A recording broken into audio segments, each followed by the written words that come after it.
Hi, this is Daniela Cambone. Welcome back to the Daniela Cambone Show on the road here for ITM Trading. We are at the PDAC. It's the world's largest mining conference and an event during the PDAC, probably the most popular event at the Ripley's Aquarium, hosted for a celebration surrounding gold and silver, really. And joining me now is one of the celebrities of the space, Jeff Clark. He is the founder of the newsletter Paydirt Prospector and also the writer of the book Paydirt. Right. Welcome back to the show. Oh, great. It's so great to be back with you, Daniela. Yes. Thanks for having me. Yes, well, your first time on ITM Trading with me now. Yeah, So welcome. absolutely. Yeah. Great. Thank you. Okay, what an exciting time to be talking gold. And so, I mean, today, hopefully the prices hold here. The folks want to know, can we believe in this rally, Jeff? So gold has risen almost $40 2 days in a row. After Friday's big rise, I thought the gold price was going to cool off on Monday, today, and it did just the opposite. So there's some momentum there. It's probably some short covering. It's probably some speculators jumping in. But the kickoff of that was real. The economic indicators came in and they were weak, meaning the Fed, the market thinks the Fed will likely lower rates sooner than what they said. So whether or not that's true, we really should look forward to the Fed eventually lowering rates. And that's kind of what kickstarted this. And we'll see if it continues. Bingo. And I love talking the Fed with you and monetary policy. So this was my big question for you is, do you think the market is finally saying, you know what, Fed, we don't want to hear anymore about soft landings. We don't want to hear about inflation not being sticky anymore because we're looking at the inflation data and what you're saying doesn't match with what we're seeing. Yeah,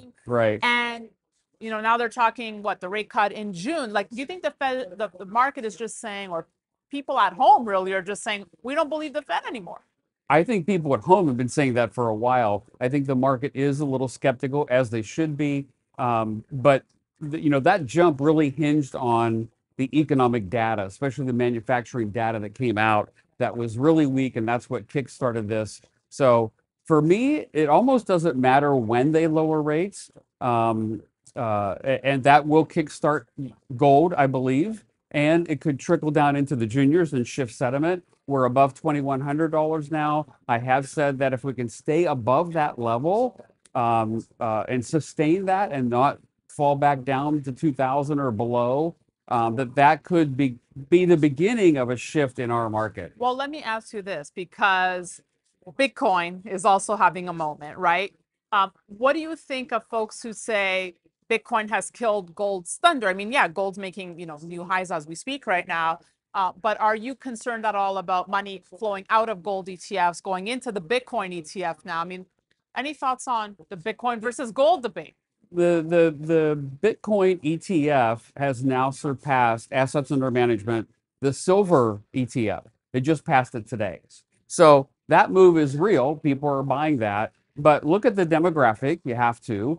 Most people buying Bitcoin are on the younger side. Most people that are in gold are old guys like me. So I think there is a demographic issue to that. But Bitcoin was rising while gold was rising.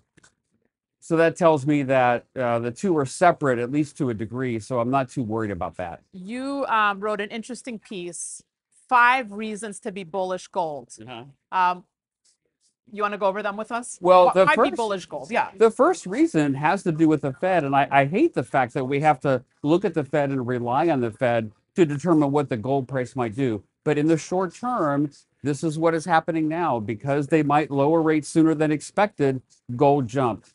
If you go back to the last 11 times there's been an easing cycle with the Fed and they've lowered rates, 9 of those 11 cycles, the gold price rose. Gold stocks, even in the last 3 rate lowering periods, gold stocks rose like 218% on average. Silver rose over 400% on average in the last 3 lowering cycles. So there's a lot of historical evidence that says, hey, when the Fed does lower rates, that is going to kickstart something in the gold and silver market and the equities. Why else? Why else be bullish gold? Make the case for I gold. think there's another silver thing we should look at. There's a lot of things happening in the silver market. I put them all together in some charts. Basically, mine supply is falling. It's in a major downtrend. Total supply is in a major downtrend. And of course, as many viewers know, silver demand is actually rising. So you have falling supply, rising demand. What does that mean? We have a deficit. We had that big deficit 2 years ago. This year, it's projected to be another major deficit. If you add up all 4 years of the silver deficit, it's 2/3 of a billion ounces of silver in 4 years that we are in deficit. That's not a small number. So for folks at home who maybe have not invested in gold and silver yet, and they're debating, what do I do? Where should I put my money? I mean, how do you make that call? Well, for gold and silver, it's easy. It's money. You've got to view it as that. If you view gold and silver as money, you're more likely to buy it. If you just view it as a metal, you're less likely to buy it. So if you view it as money, start to look at that and view it that way. That's how you view it. That's how I It's view it. sound money for you. It's sound money, but it's also the traditional argument. It's insurance. It's a hedge. It's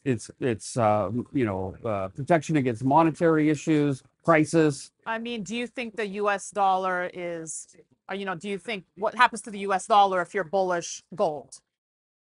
Do you have to believe in the dollar's demise to be bullish gold is the question. No. That's a big picture reason. I think that'll eventually happen. I don't think that's going to happen tomorrow, but that's a reason the monetary system is going to have to shift because our debt load is unsustainable. Everybody's seeing the charts on the interest payments on our debt. That's not sustainable.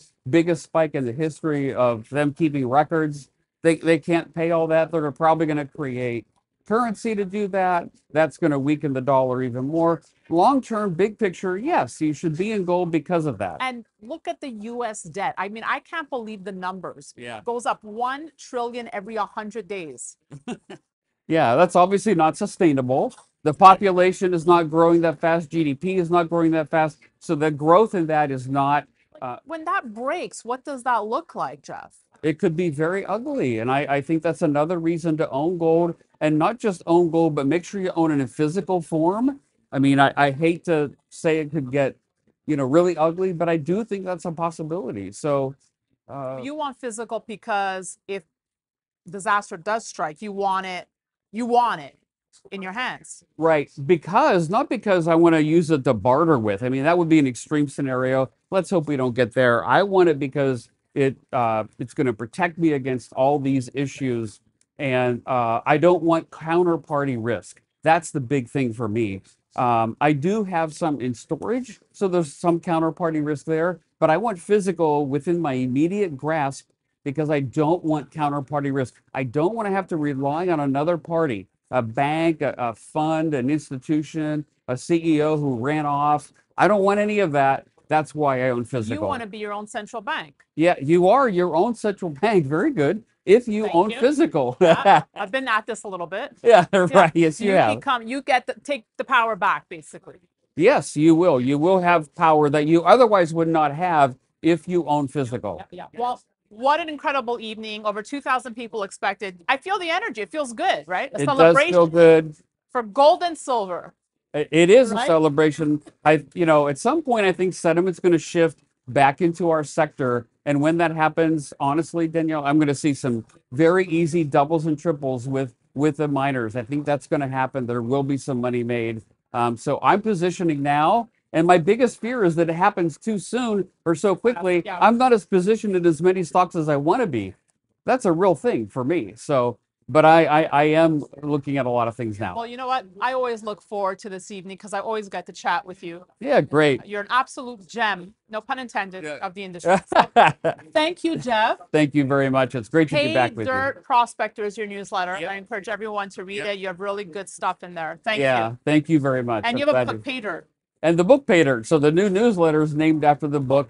Yeah, so awesome. It kind of follows the tactics in the book. Continued success with that. Yeah, thank you. And thank you for watching. We'll have more great content coming your way, so be sure to stay tuned to the Daniela Cambone Show here on ITM Trading on the road in beautiful Toronto, Canada. Thanks for watching. We'll have more for you.